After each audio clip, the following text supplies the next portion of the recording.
Hi everyone, it's Howard the Condo Man, and today's topic is kind of interesting.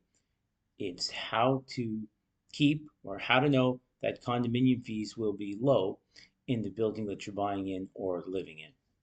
So, first, I want everyone to know that condominium fees are always a risk. Um, there are some things you can do to control them, some things you can do to understand them, but there's no guarantees, and that's part of living in a condominium building, part of purchasing in a condominium building. However, there's some research and some action that you can take to mitigate those risks. So, when you're buying in a building, the lawyer always reviews the status certificate. That will give you a little bit of understanding of how the building is run. It will tell you if there's any major problems occurring right then and there. However, what it won't tell you is problems that are up and coming, problems the building is trying to solve, and problems that that are just starting to take place. So, what will a status certificate show you? It'll show you if there's any lawsuits. By the time there's a lawsuit, that problem has already manifested into a problem that can't be solved easily. It's going to tell you if there's any special assessments. Special assessments are very rare today. However, if there's a special assessment in the status certificate, well, that problem has gotten pretty big. It's a cost. It's not something they can fix easily from the reserve fund or from the condominium fees. So the status certificate will give you an idea that there's problems now. But how can you tell if this problem's coming? Well, here's it's not something that readily gets done, but you can go visit property management first of all and talk to them about the building. See if they'll give you a sense of what's going on. Sometimes they will, sometimes they won't. But what they have to do is if you request the minute books will show you the meetings from the condominium board and what's actually happening on the day to day. They're going to be discussing problems that are arising rather than problems that are already not easy to solve problems. By looking at the minute books, you can actually get an idea of where the condominium corporation is today and what problems to be aware of, and maybe get you out of a situation that could be arising. Here's another great way to mitigate risks.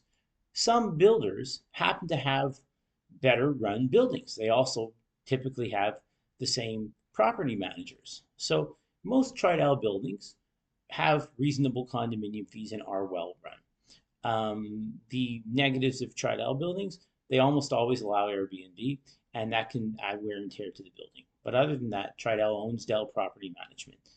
They've ran so many buildings to date where the maintenance fees remain reasonable that for the most part you can expect maintenance fees to be good in Tridel buildings.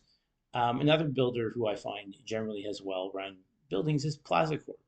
Almost all Plaza Corp buildings have low maintenance fees to date.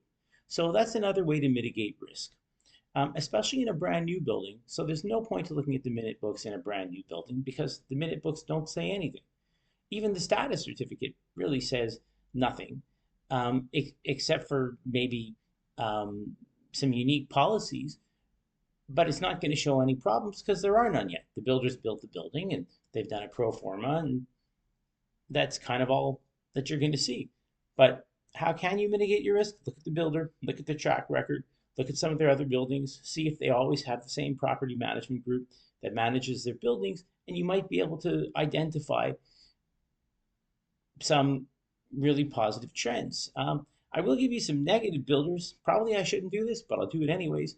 Most Gupta Group buildings seem to have problems, a lot of lawsuits, a lot of issues that haven't been fixed.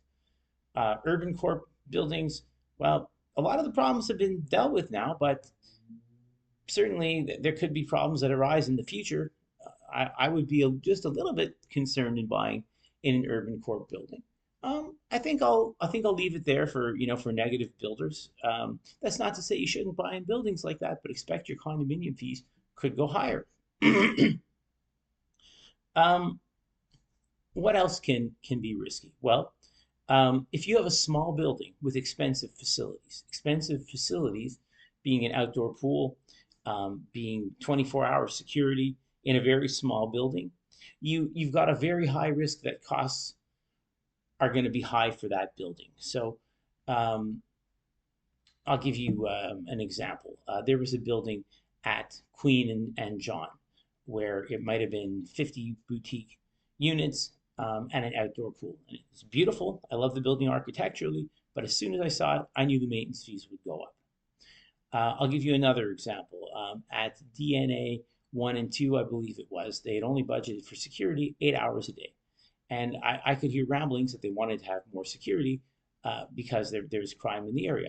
As soon as they increased that security to 24 hours, maintenance fees almost doubled. So things like that are risks, and it's just important to look and see what the facilities are, in particular in a boutique building, because they don't have enough units to amortize any large increase in costs. I think that that is all the information that I have about mitigating risks for having high condominium fees. If you have any questions or you want to know about a building you're buying in, feel free to email me, howard@howardthecondoman.com, or send me a text message at 647 892 6636. And have a great day.